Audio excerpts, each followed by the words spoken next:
Hi, I'm Christina Warren, Senior Tech Analyst at Mashable, and this is the Galaxy S4. The Galaxy S4 is Samsung's latest smartphone, and it is one of the biggest smartphone releases of the first half of 2013. The physical size is very similar to the Samsung Galaxy S3.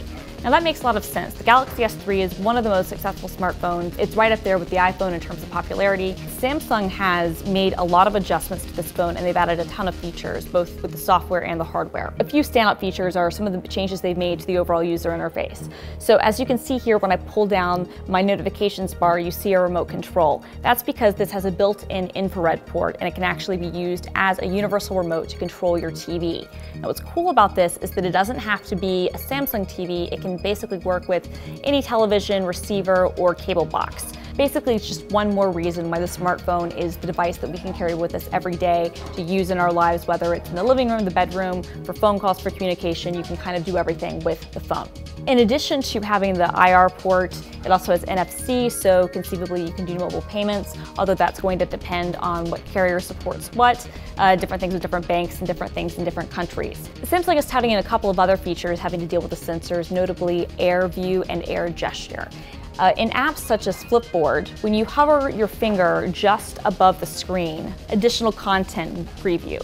This works in all of the official Samsung apps and other apps in the Samsung ecosystem. It's an interesting method of showing off additional information. It basically works because the capacitive sensor on the phone has been cranked up, and when that's enabled in compatible apps, just simply hovering over brings up more information. It's kind of cool. Air Gesture is basically what it sounds like. You're able to use gestures to do things with your phone. For instance, in the official web browser, you can swipe between tabs by simply swiping from side to side. You can also scroll up and down simply by using your finger. One of the biggest things with the Galaxy S4 is the camera. And I think this is really where the product shines and really comes together.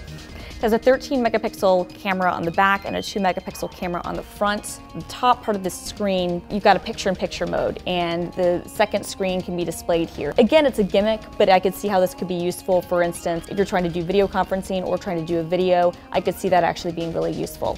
All of these camera modes work with both video and still, and you can actually take still photos within the video as well.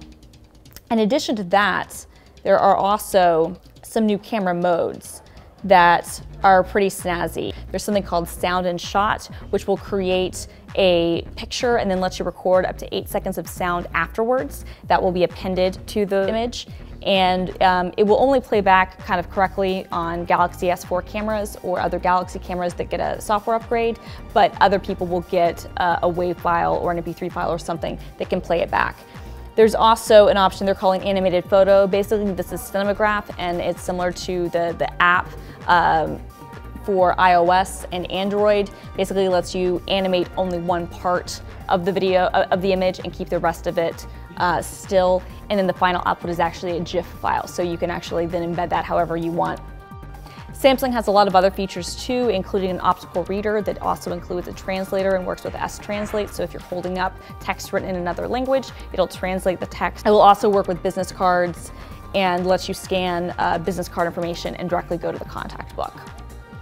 There's a lot to like in the Samsung Galaxy S4, maybe a little bit too much. My only real criticism of the device is that because there are so many features baked in and there's so much to discover, I feel like Samsung might maybe overplay their hands. I would have rather seen the company focus on maybe 3 standout features rather than throwing, nearly a dozen things into the mix, so that those 3 things could all work really well and be really intuitive.